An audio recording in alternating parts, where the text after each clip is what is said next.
America దాడులతో Iran దద్దరిల్లిపోతోంది. అణు కేంద్రాలపై దాడితో first target పూర్తి చేస్తుంది అమెరికా. ఖమేనీని లేపేయడమే అమెరికా నెక్స్ట్ టార్గెటా అంటే అటువంటి మాట వినిపిస్తోంది. ఖమేనీకి స్పాట్ పెట్టామంటోంది ఇజ్రాయెల్. ఖమేనీకి స్పాట్ పెట్టామంటోంది ఇజ్రాయెల్. సుప్రీం లీడర్ని చంపేస్తారు అనే భయంలో ఇప్పుడు ఇరాన్ ఆర్మీ ఉంది. ఈ నేపథ్యంలో ఆయనకు మరింత సెక్యూరిటీని పెంచినట్టుగా తెలుస్తుంది. మీరు చూడొచ్చు, బంకర్లో అయతుల్లా అలీ ఖమేనీ ఉన్నాడంటూ ప్రస్తుతం చర్చ జరుగుతోంది. ఎక్కడ కూడా ఎటువంటి కమ్యూనికేషన్ లేదు. ఎటువంటి కమ్యూనికేషన్కి సంబంధించి ఆయనకి లేదు. ఆయన కమ్యూనికేషన్ లేకుండానే ఆయనతో చర్చలు జరుగుతున్నాయంటూ కూడా ప్రస్తుతం మాటలు వినిపిస్తున్నాయంటే అర్థం చేసుకోవచ్చు. అయతుల్లా అలీ ఖమేనీకి భద్రత భారీగా పెంచారా అంటే అటువంటి మాట వినిపిస్తోంది. ఇరాన్ ఇప్పుడు మరింత కట్టుదిట్టమైన భద్రతను ఏర్పాటు చేస్తుంది. ఆయనకి కీలకమైన వ్యక్తులను కోల్పోయాడు. ఖమేనీ కీలకమైన వ్యక్తులను కోల్పోయిన తర్వాత నుంచి కాస్త ఆందోళనలో ఉన్నాడు అనే మాట వినిపిస్తూ ఉంటుంది. ఎందుకంటే ఇక్కడ ఇరాన్ సుప్రీం లీడర్ ఆయన. ఇప్పటికీ ఈ దాడి నేపథ్యంలోని కీలకమైన వ్యక్తులను కోల్పోయిన తర్వాత ఇప్పుడు ఆందోళనలో ఉన్నాడు ఖమేనీ అంటూ కూడా చర్చ మొదలైంది.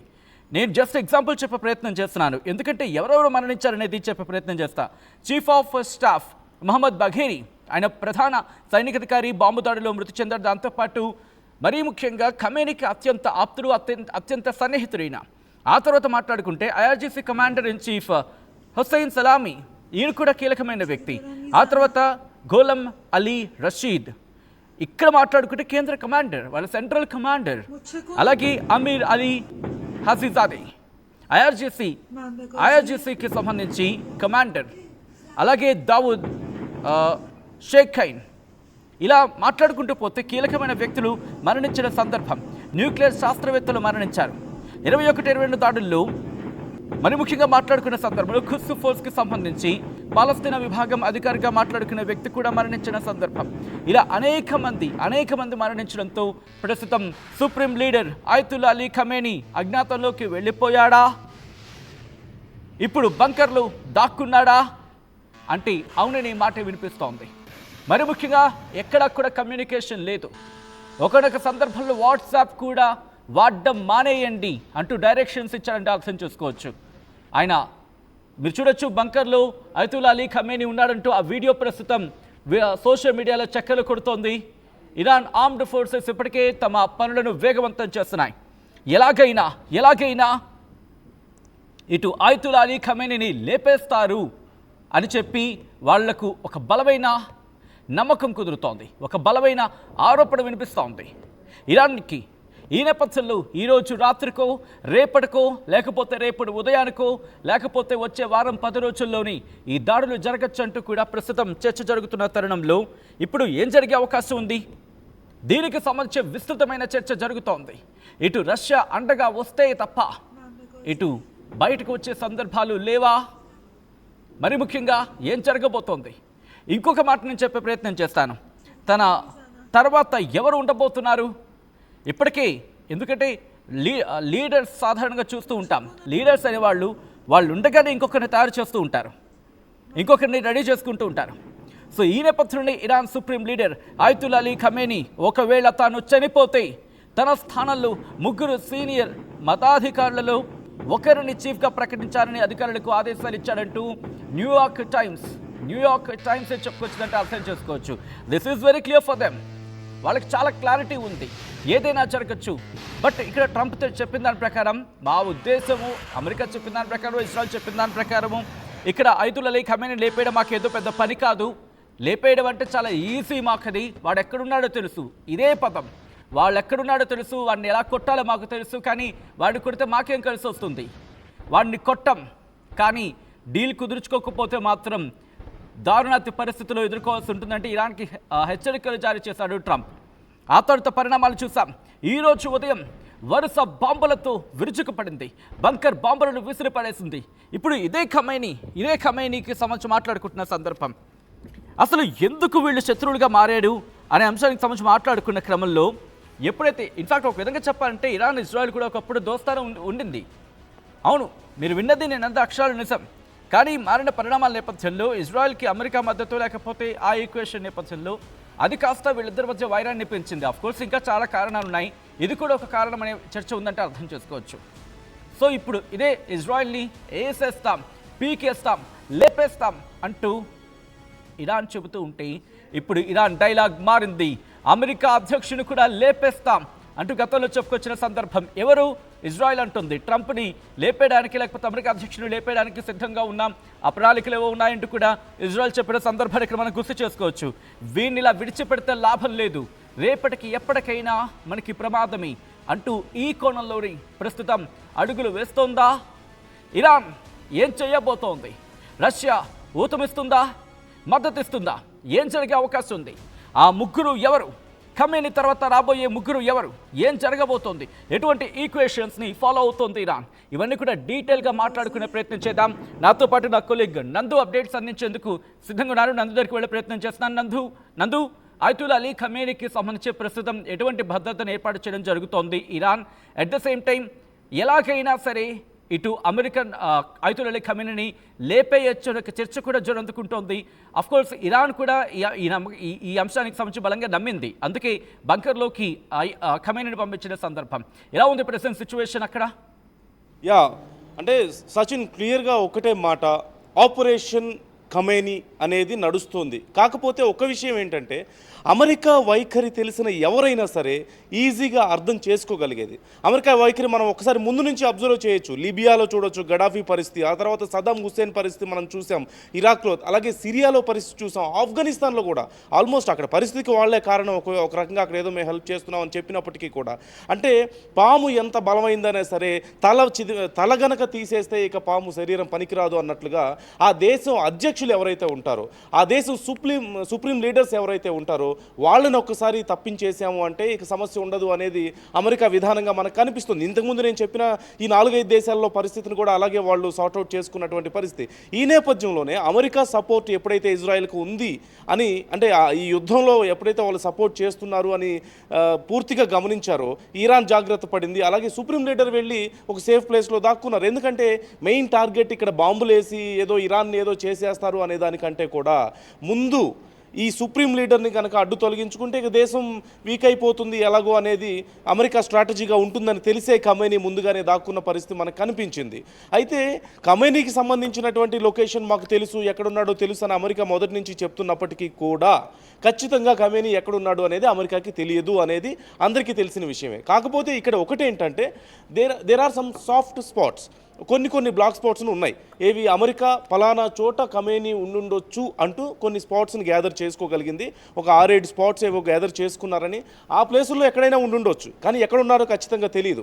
ఉన్నా కానీ అంత ఈజీగా బయటికి తీసుకురాగలుగుతారా లేదా అనేది కూడా తెలియని పరిస్థితి. ఎందుకంటే ఖమేనీ పూర్తిగా ఈ నెట్వర్క్ సిస్టమ్కి బయట ఉన్నట్లుగా తెలుస్తుంది. ఎక్కడా కూడా ఏ చిన్న వైఫై సిగ్నల్ దగ్గర నుంచి, మొబైల్ నెట్వర్క్ దగ్గర నుంచి ఏ ఒక్కటి కూడా, ఏ స్మార్ట్ ఫోన్ కానీ ఏ టెక్నాలజీ కానీ తన చుట్టూ లేకుండా పూర్తిగా ఈ టెక్నాలజీకి ఇప్పుడున్నటువంటి సిస్టమ్కి పూర్తిగా అవాయిడ్ చేసి దూరంగా ఎక్కడో బంకర్లో దాక్కున్నాడు అంటూ మనకి అందరికీ తెలిసిన విషయమే. కానీ ఆయన చుట్టూ ఎక్కడా కూడా ట్రేస్ చేయడానికి స్కోప్ లేకుండా ఉన్నట్లుగా తెలుస్తోంది.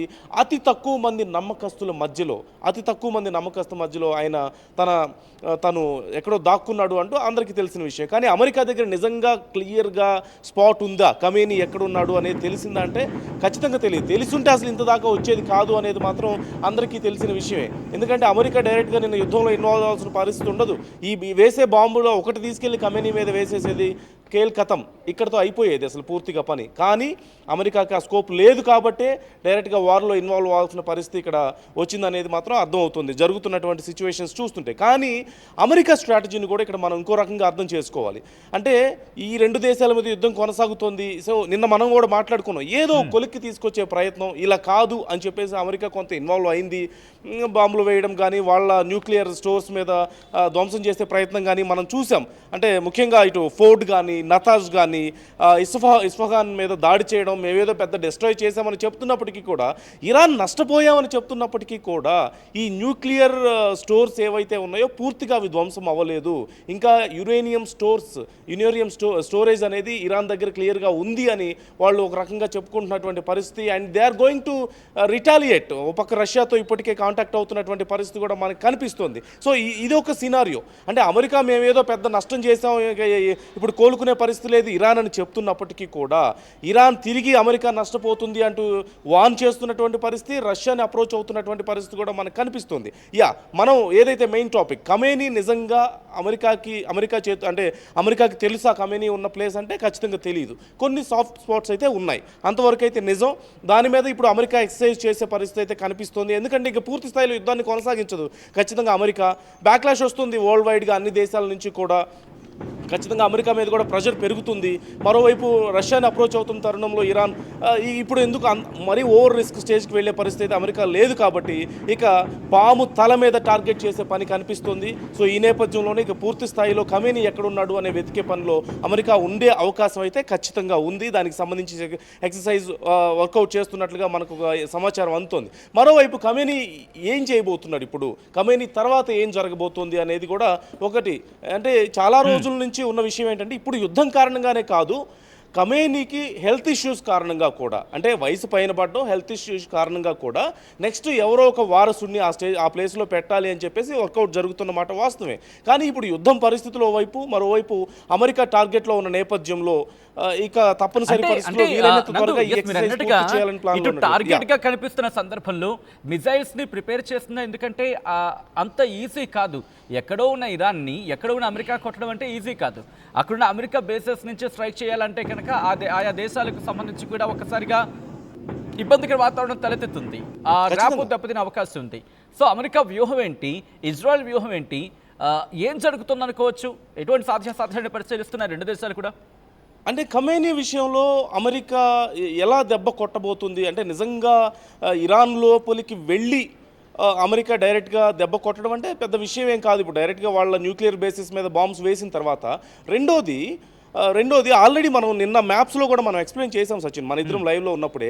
సో ఇరాన్ చుట్టూ బోర్డర్ చుట్టూ కూడా అమెరికా సైన్యం క్లియర్గా మోహరించి ఉంది. వాళ్ళ వార్ హెడ్స్ రెడీగా ఉన్నాయి.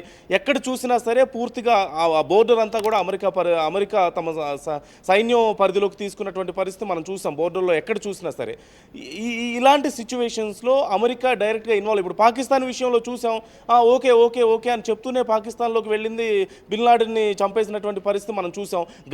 గడాఫీ విషయంలో కూడా మనం చూసాం. అంటే ఏదో ఒక పద్ధతిలో సుప్రీం లీడర్ని తప్పించడం అనేది అమెరికా స్ట్రాటజీ. అది బాంబులే వేస్తారా, గన్తో షూట్ చేస్తారా, ఏదైనా లేదంటే నిజంగా విషప్రయోగం లాంటివి చేస్తారా, లేకపోతే ఇంకేదైనా చేస్తారా, అంటే వాట్ ఎవర్ ద వే తలని తీసేస్తే ఇక బాడీకి చలనం ఉండదు కాబట్టి, ఆ ప్రాణం పోతుంది అనే స్ట్రాటజీనే అమెరికా ఉంటుంది. కాబట్టి ఖచ్చితంగా ఖమేనీని ఎలా తప్పిస్తారు అనేది పెద్ద విషయం కాదు. ఇప్పుడు అమెరికాకి ఎలాగైనా చేస్తారు, వాళ్ళకి ఎలా పాసిబిలిటీ ఉంటే అలా. పాసిబుల్ అయితే డైరెక్ట్గా మిజైల్ వేసేస్తారు, లేదంటే ఏదైనా కోవర్ట్ ఆపరేషన్ చేస్తారు, వాళ్ళని ఎవరినైనా వీళ్ళు కొంత మభ్యపెట్టి, లేదంటే ఇంకేదైనా చేయొచ్చు. ఇప్పుడు సద్దాం హుసేన్ విషయాన్ని మనం చూస్తున్నాం. అక్కడ ఇంటర్నల్గా కొంత రైవల్రీ గ్యాదర్ చేసి మిగతా వాళ్ళకి సపోర్ట్ని ఇచ్చేసి న్యాయపరంగా ఆయన ఏదో చేసేసి, అంటే అణుబాంబులు ఉన్నాయా, వేరేదే అమెరికాకి ఇబ్బంది అని చెప్పేసి అంతర్జాతీయ కోర్టు ముందుకు తీసుకెళ్లి ఆయన్ని చేసినటువంటి పరిస్థితి మనం చూసాం. గడాఫీ విషయాన్ని కూడా మనం చూసాం, ఎంత దారుణంగా గడాఫీని చంపేశారు అనేది కూడా మనం చూసాం. సిరియాలో పరిస్థితి చూసాం, ఆఫ్ఘనిస్తాన్ పరిస్థితి మనం చూసాం. ఏదో మేము సెటరైట్ చేసామని చెప్పారు, చివరికి తీసుకెళ్లి తీవ్రవాదుల చేతుల్లో వదిలేసి అమెరికా సైన్యాన్ని వెనక్కి పిలిపించినటువంటి పరిస్థితి మనం చూసాం. సో ఎక్కడా కూడా ఎప్పుడైనా అమెరికా డిసైడ్ అయింది అంటే ఫస్ట్ చేసే పని ఏంటంటే రాజకీయంగా కానీ, ఏదైతే వాళ్ళ సుప్రీం లీడర్స్ ఎవరి చేతుల్లో అయితే పవర్ ఉంటుందో, ఎవరైతే ఆ దేశాన్ని నడిపిస్తారో ముందు వాళ్ళని తప్పించేస్తారు. ఆ తర్వాత గందరగోళం జరిగిపోతుంది అనేది అమెరికా పరిస్థితి. ఒక అస్థిరత వాతావరణం తీసుకొచ్చే ప్రయత్నం జరుగుతుంది. అంటే ఇక్కడ కుదిరితే ఒక అస్థిరత, అంటే ఒకవేళ అయతుల్లా అలీ ఖమేనీకి సంబంధించి ఒక ఇబ్బందికర వాతావరణానికి సృష్టించమో, లేకపోతే అక్కడ అస్థిరత తీసుకురావడం, మీరు అన్నట్టుగా ఇటు అమెరికా ఆఫ్ఘనిస్తాన్ విషయంలో కావచ్చు, లేకపోతే మిగిలిన వాటి సందర్భాల్లో కావచ్చు, రైట్? అంటే అదే సచిన్, సింపుల్గా ఏంటంటే ఇరాక్ విషయంలో మనం చూసాం కదా, వాళ్ళ మీద కూడా ఇలాంటి అభియోగాలే మోపింది అమెరికా. చివరికి సద్దాం హుసేన్ ఏం చేసింది, ఉరి తీసిన తర్వాత ఏం జరిగింది, ఇరాక్ని వదిలేసింది, గాలికి వదిలేసింది. అక్కడ ఉన్నటువంటి తిరుగుబాటుదారుల చేతిలో పరిస్థితి ఎలా ఉందో మనం చూస్తూనే ఉన్నాం. ఆఫ్ఘనిస్తాన్ పరిస్థితి కూడా, మేమేదో హెల్ప్ చేస్తున్నాం ఆఫ్ఘనిస్తాన్కి అని చెప్పారు, వాళ్ళ సైన్యాన్ని పంపించారు, అన్ని రోజులు మేము తీవ్రవాదుల మీద ఫైట్ చేస్తున్నాం అని చెప్పారు.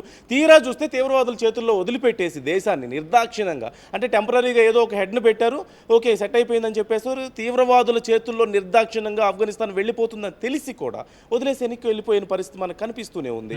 సో అది సిరియాలో పరిస్థితి అలాగే జరిగింది. సో ఎక్కడ చూసినా అదే పరిస్థితి. ఇప్పుడు ఇక్కడ కూడా రేపు ఖమేనీని నిజంగా ఏదైనా చేసినా సరే నెక్స్ట్ ఇంకేదన్నా మరి రెస్పాన్సిబిలిటీతో ఉంటుందా అమెరికా అంటే ఉండదు. వాళ్ళ పని అయిపోయిందా లేదా అనేది మాత్రమే అమెరికా చూసుకుంటుంది. ఆ తర్వాత ఎవరు ఎలా పోయినా వాళ్ళకి అనవసరం. ఈ దేశాలన్నీ కూడా మనం ఎగ్జాంపుల్గా మనం చూడొచ్చు. అలాగని నిజంగా న్యూక్లియర్ వెపన్సే వాళ్ళ టార్గెట్, అంటే న్యూక్లియర్ వెపన్స్ తయారు చేస్తుంది కాబట్టి దానికోసమే మేము టార్గెట్ చేస్తున్నాం ఇరాక్ని అని చెప్పడానికి ఛాన్స్, ఇరాన్ని టార్గెట్ చేస్తున్నాం అని చెప్పడానికి ఛాన్స్ ఉందంటే లేదు. ఎందుకంటే పాకిస్తాన్ చేతుల్లో ఉన్నాయి న్యూక్లియర్ వెపన్స్ ఇప్పుడు. కానీ ఏం చేసింది, పాకిస్తాన్ సైన్యాధ్యక్షుడిని తీసుకెళ్ళిపోయి వైట్ హౌస్లో కూర్చోబెట్టి లంచ్ మీటింగ్లు ఏర్పాటు చేసుకుంటున్నటువంటి పరిస్థితి కూడా మనం చూస్తూనే ఉన్నాం. అంటే పాకిస్తాన్ని మించిన ఉగ్రవాద దేశం ప్రపంచంలో ఇంకేముంది? ఉగ్రవాదుల్ని ప్రోత్సహిస్తున్న దేశం ఇంకేముంది? పాకిస్తాన్ టాప్ ప్లేస్లో ఉంది కదా. ఇండియా లాంటి దేశాలకు థ్రెట్ ఉంది కదా. అంతేందుకు అమెరికా లాంటి దేశాలకు కూడా చాలా సందర్భాల్లో అలాంటి ఆ ఉగ్రవాదుల నుంచే థ్రెట్ ఉంది కదా. అయినా తీసుకెళ్ళి ఇప్పుడు వాళ్ళ సైన్యాధ్యక్షుని తీసుకెళ్ళిపోయి అక్కడ విందులు ఏర్పాటు చేసుకొని చేస్తున్నారు. మరి వాళ్ళ దగ్గర వెపన్స్ ఉన్నాయి కదా, న్యూక్లియర్ వెపన్స్. వాళ్ళని ఎందుకని థ్రెట్గా భావించట్లేదు? కానీ ఎందుకని ఇరాన్ని మాత్రం థ్రెట్గా భావిస్తున్నారు? గతంలో ఇరాక్ని మాత్రం థ్రెట్గా ఎందుకు భావించారు? సో ఇంతే, వాళ్ళ పని అయిపోయే వరకే వాళ్ళకి థ్రెట్గా కనిపిస్తుంది. వన్స్ వాళ్ళు అనుకున్న స్టేజ్ రీచ్ అయిన తర్వాత, గోల్ రీచ్ అయిన తర్వాత ఇంకా వాళ్ళని పెద్దగా పట్టించుకునే పరిస్థితి ఉండదు. So America game is different. వీళ్ళందరూ పావులు. ఇప్పుడు ఇరాన్ మీద దాడి చేసినా సరే, ఇజ్రాయెల్కి సపోర్ట్ ఇచ్చినా సరే కేవలం పావులుగా వాడుకుంటున్నారే తప్పితే they are not the main players, ultimate player. అంటే ఇప్పుడు వీళ్ళందరూ కింగ్స్ అయితే కింగ్ మేకర్ అమెరికా అన్న స్టేజ్లో మనకు కనిపిస్తుంది క్లియర్గా.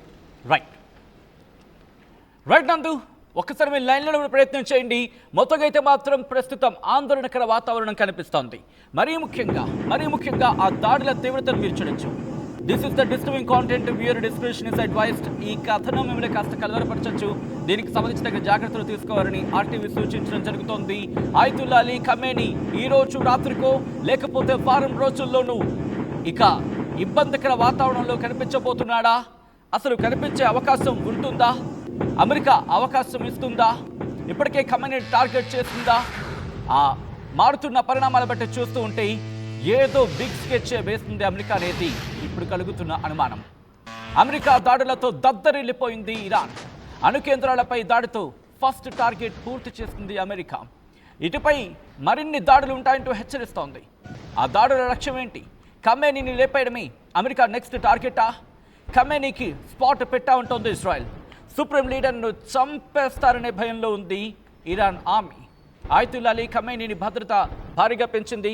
అత్యంత సురక్షితమైన బంకర్కు ఖమేనీని తరలిస్తున్నట్టుగా తెలుస్తోంది. ఖమేనీని కలిసేందుకు అత్యంత సన్నిహితులైన ముగ్గురికే అనుమతి ఉందట. ఈ నేపథ్యంలో చావు భయంతో వారసుడి వేటలో ఖమేనీ ఉన్నాడా?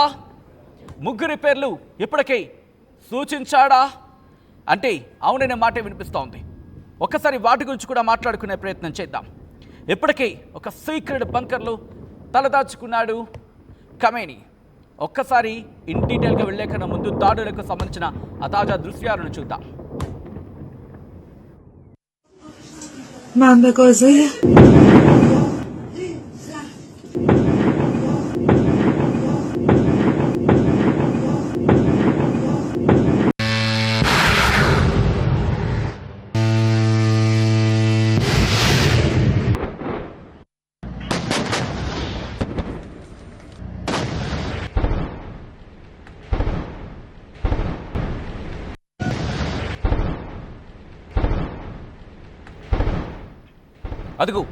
అదుగో చూస్తున్నారుగా ఇరాన్ ఇజ్రాయెల్ మధ్య ఆ దాడులకు సంబంధించిన తాజా దృశ్యాలని.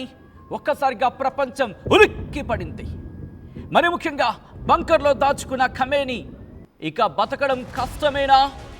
అందుకే తన తదుపరి వ్యక్తులని ప్రకటించేశాడా అంటే అటువంటి మాట వినిపిస్తోంది. ఆయతుల్లా ఖమేనీ కుమారుడు మోస్తాబా ఇతగాడిని ప్రకటించినట్టుగా తెలుస్తోంది. తనతో పాటు ఇంకొక 2 పేర్లు కూడా తెర మీదకు వినిపిస్తున్నాయి.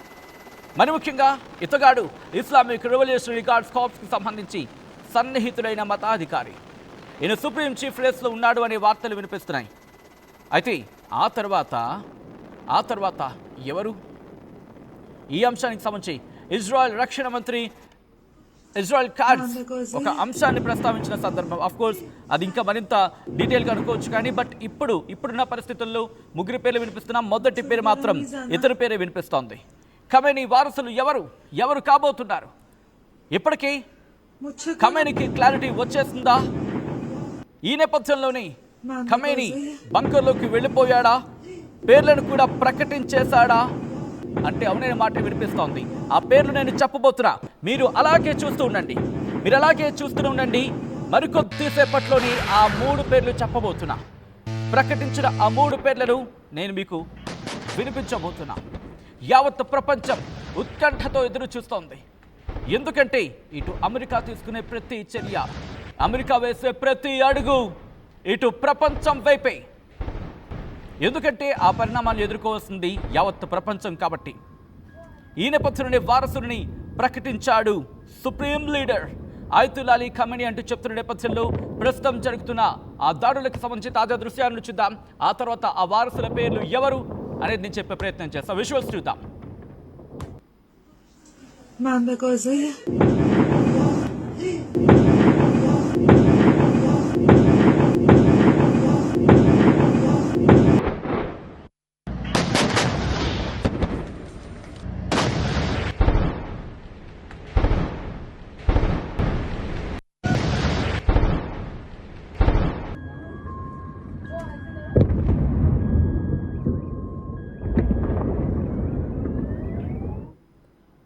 ఖమేనీ తన 3 వారసుల్ని ఎంచుకున్నాడా అంటే ఇటు యావత్ ప్రపంచవ్యాప్తంగా అవుననే మాట వినిపిస్తోంది.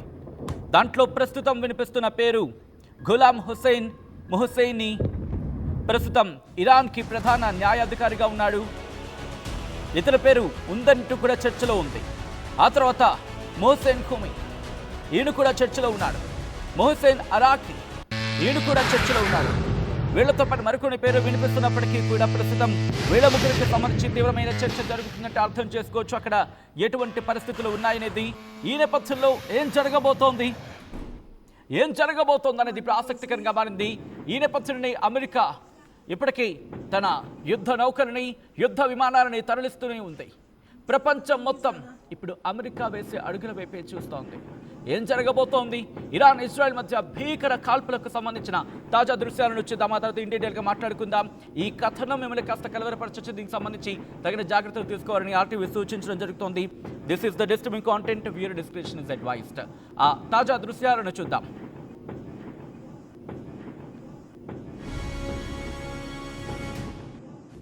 అసలైన తొలి వెలుగు. ఫాలో వాట్సాప్ @తొలి వెలుగు official.